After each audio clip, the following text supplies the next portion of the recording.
Methali 8:20-21.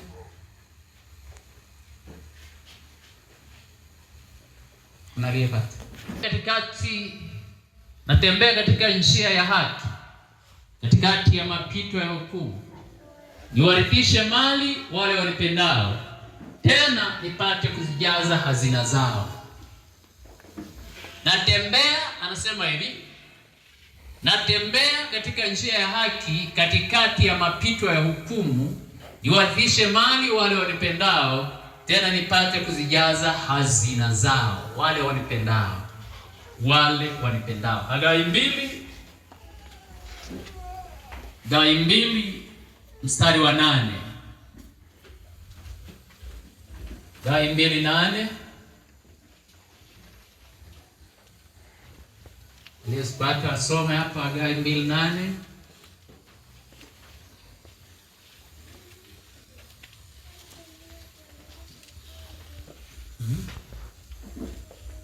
Fedha ni mali yangu na dhahabu ni mali yangu, asema Bwana wa majeshi. Haleluya.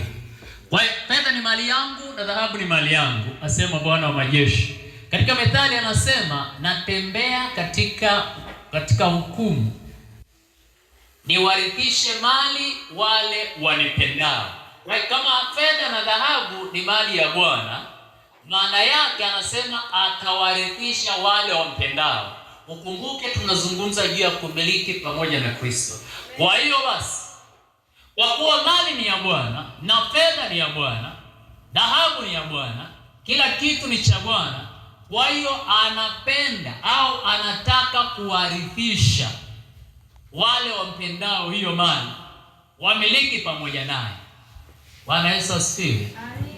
Utamiliki pasipo Bwana mali, kwa sababu mali ni ya kwake, fedha ni ya kwake. Akikupa, maana yake unarithi au unamiliki pamoja naye. Bwana Yesu asifiwe sana. Amekuamini wakili, kumbuka hilo, kwamba hicho ambacho Mungu amekupa, hiyo mali ambayo Mungu amekupa, wewe umekabidhiwa urithi au umiliki pamoja naye, utawale pamoja naye.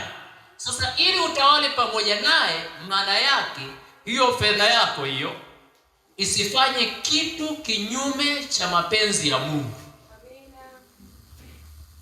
Na nielewe vizuri. Maana yake ilitimize kusudi la Mungu, hiyo fedha ya kwako ambayo Mungu atakupa katika mikono yako.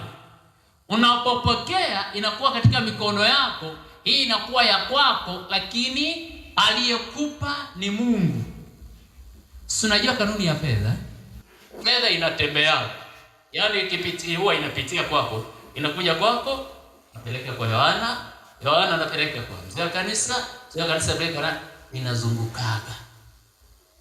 Kwa siku inapokupitia wewe, yaani pale wewe umemilikishwa au umepewa kutawala kwa niaba ya Mungu.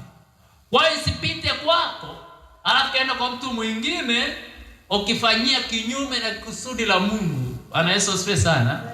Kwa Mungu anakutaka uwe mwaminifu. Kumbuka tunajifunza juu ya kanuni ya ili uweze kumiliki pamoja na Kristo, lazima uwe mwaminifu.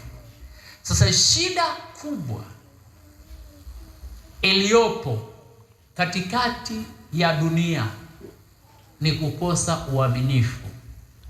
Uaminifu unapokosekana, hasa katika eneo la fedha, watu wengi hushindwa kumiliki fedha pamoja na Kristo kwa sababu watakosa tabia ya uaminifu. Wakishaipokea wanajua ni ya kwao, wao wanaweza kutumia vile watakavyo wao pasipo kulitimiza kusudi la Mungu. Bwana Yesu asifiwe. Amina. Unafahamu kanuni ya fedha uhusiana na kutoa na matoleo, kwamba ukishapata fedha kuna zaka, kitu kinaitwa zaka, unatoa, kuna sadaka na matoleo mengine. Baada ya hapo nyingine unaitumia kwa ajili ya kwako, lakini pia kwa kusudi la Mungu. Bwana Yesu asifiwe sana. Usimsaidie mtu kwa fedha yako kufanya dhambi. Bwana Yesu asifiwe. Sasa kampa mtu fedha anakuambia Lakini hili nadhani haiwezi kutokea kwetu, nyinyi mmekuwa watu wazima, lakini tujifunze tuelewe. Mtu anaweza kuambia ninunulie kiroba kimoja. Mimi nimeokoka, sasa wewe unanipa pesa. Kwani wewe unaenda kununua? Haya, alafu kwa sababu kosa ufahamu unampa. Alienda kununua ni wewe au ni yeye? Ni mimi. Si ni wewe eti? Si fedha ya kwako. Kwa hiyo tayari wewe umenunua. Umeshiriki kufanya dhambi pamoja na yule mtu. Tena umemsaidia atende dhambi vizuri.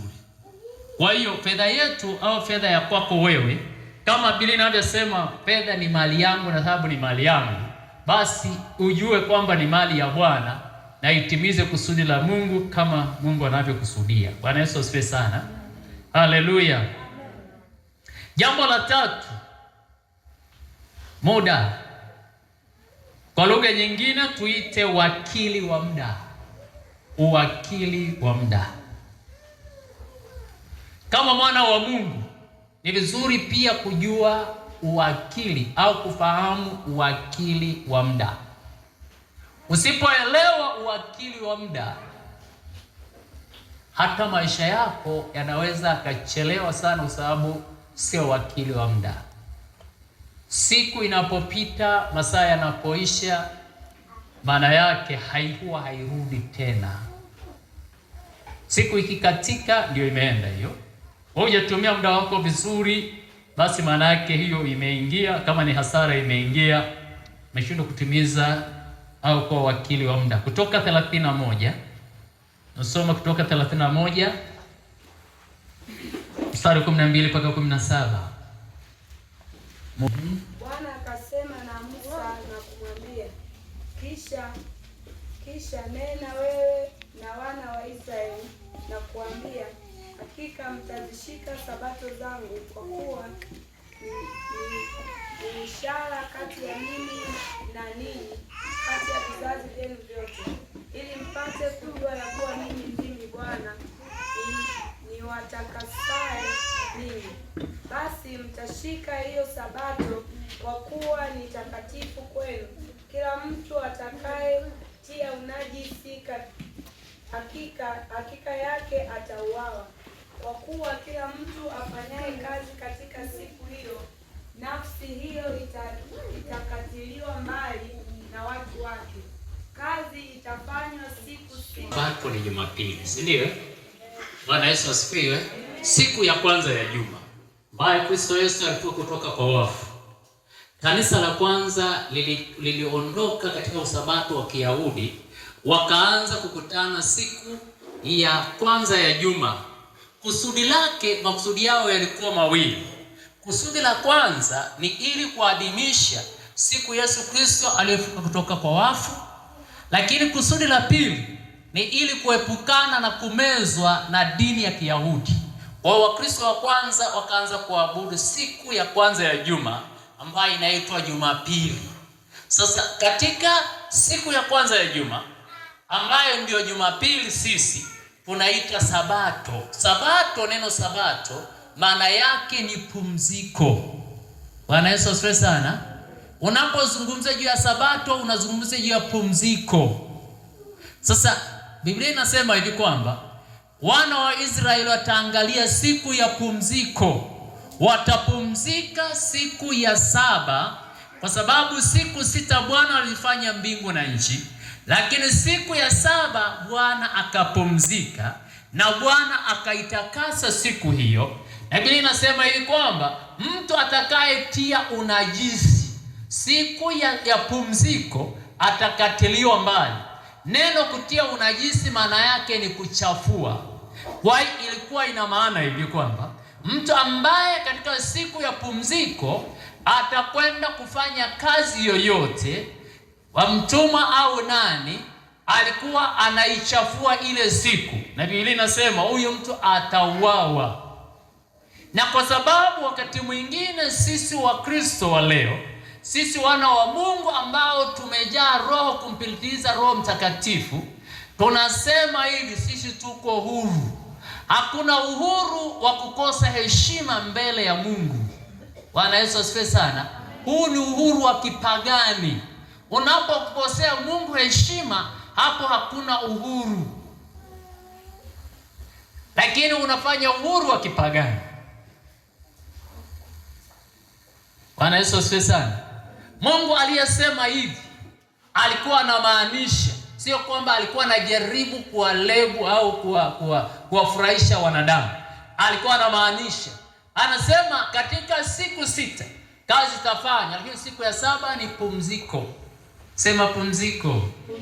Sio Sabato, Jumamosi, pumziko. Bwana Yesu asifiwe. Na unajua Mungu ana akili, ana ufahamu, anajua pia miili yetu inachoka. Si ni kweli? Au uchokaji? Kwa hiyo akasema mpambane siku 6 fanyeni kazi. Siku ya 7 mpumzike, msema na unapopumzika ndio unaweza kumtafakari Mungu. Bwana Yesu asifiwe sana. Watu wanaoongoza kwa kukosa nidhamu mbele za Mungu ni wale wasiotaka pumziko. Wakati wote akili zao zinawaza nyumbani, na ndio maana sasa hivi wengine wameondoka, wameacha ibada, wameondoka. Nimewaona. Kwa sababu gani? Wanawaza vitu vingine, hawamwazi Mungu. Hawawazi kwamba wakati huu ni wakati wa kumwabudu Mungu, anawaza mambo ya kwake.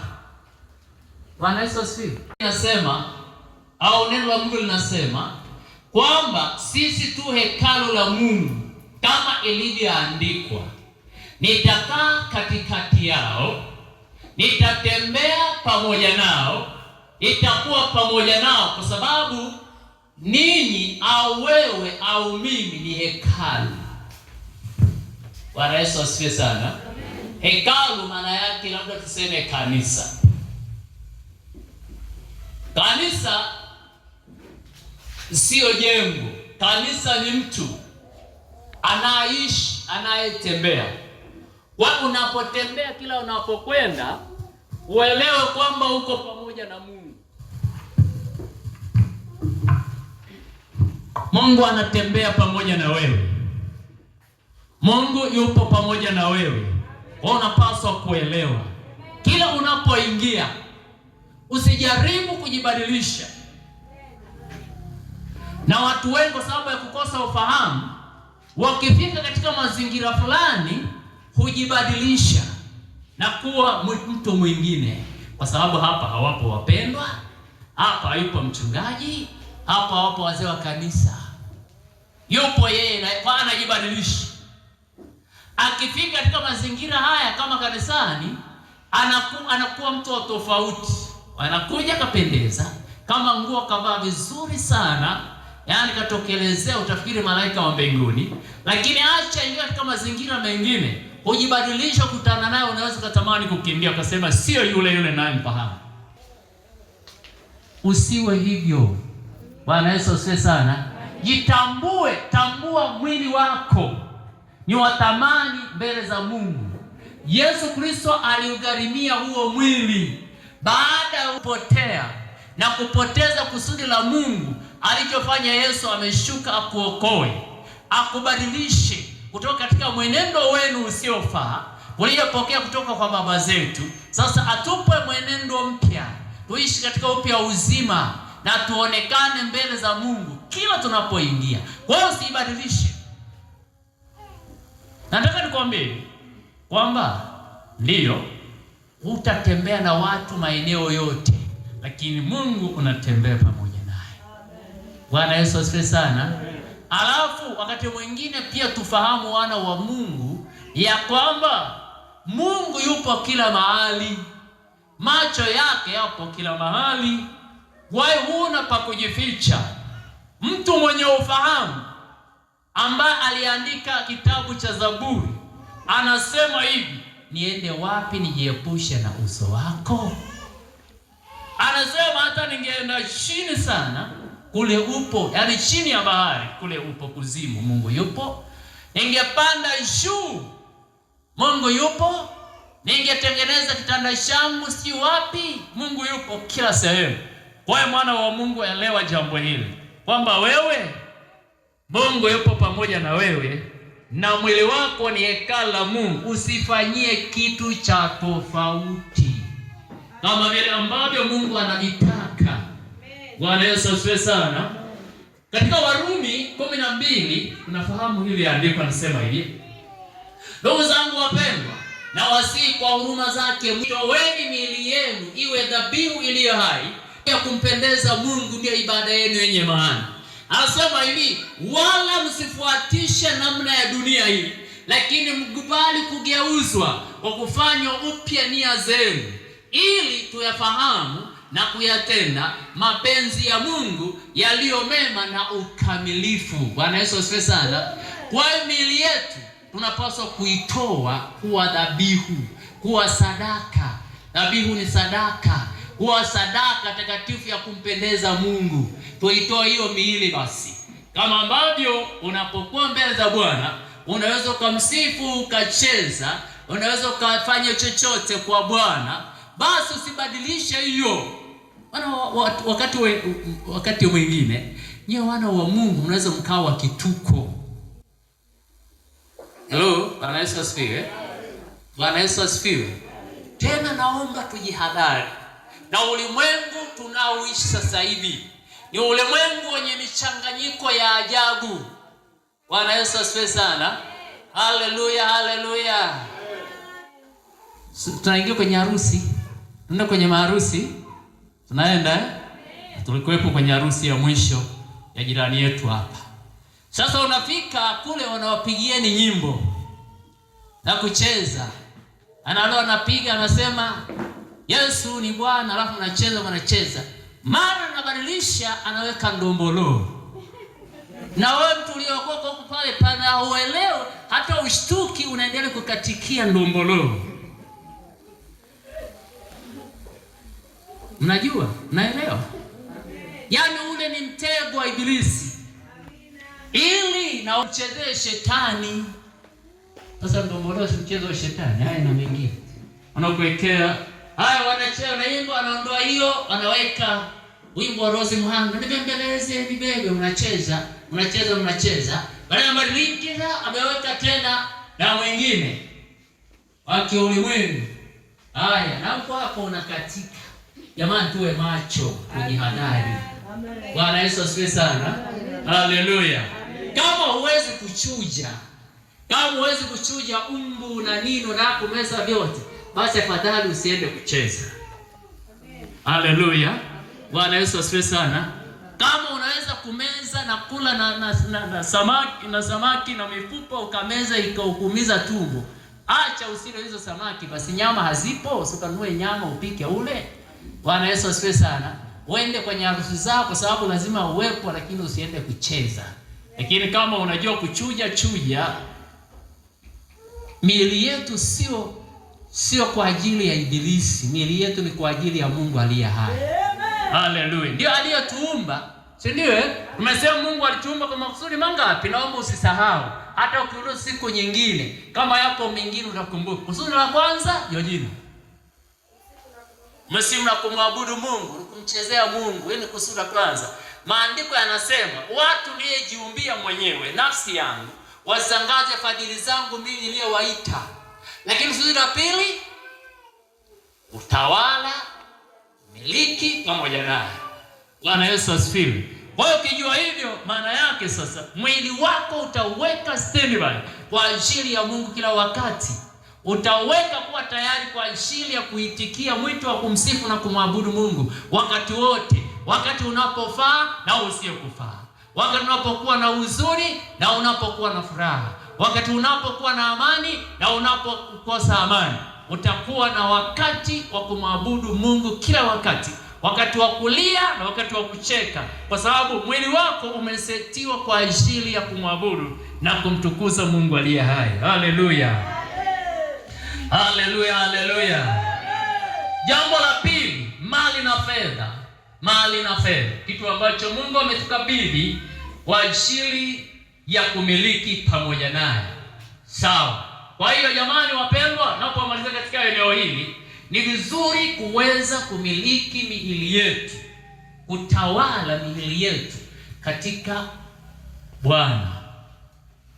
Wakati mwili unapokutaka au unapotaka kwenda kinyume na Mungu, uitiishe. Waambia hiyo haiwezekani. Mimi nimeumbwa kwa ajili ya Mungu, si kwa ajili ya kitu kingine, si kwa ajili ya dunia, si kwa ajili ya hii, lakini nimeumbwa kwa ajili ya Mungu. Utiishe. Bwana Yesu asifiwe sana. Inawezekana kuutiisha mwili wako, ukafuata kusudi la Mungu, ukaenda katika mapenzi ya Mungu ukiwa na ufahamu. Lakini kama huna ufahamu, manake mwito kupeleka popote inapotaka yenyewe. Na Biblia inasemaje? Mwili na roho vimeshindana, hata hamwezi kufanya mnayotaka. Halo? Bwana Yesu asifiwe. Mfano mzuri. Unaendelea na maombi wewe mwezi mzima au si mnajua? Sasa wewe mwili unasema siwezi kufunga. Na kweli, mimi siwezi kufunga. Sasa huyu ni Mungu au shetani? Kwa nini usiweze? Walioweza wana maeneo ya bichi. Ni maeneo ambayo huwa kuna vitu vya ajabu mno kuliko maeneo mengine. Mji wa Korinto ulikuwa na sifa hiyo pia. Na watu wa Korinto wakajifahamu kwamba wao ni wao. Kwa kila kitu walikuwa wanaweza kufanya. Wakacheze bichi, wafanye hiki na ibada za sanamu na hiki na kile na michanganyo ya vitu mbalimbali. Paulo alipohubiri injili katika mji wa Korinto,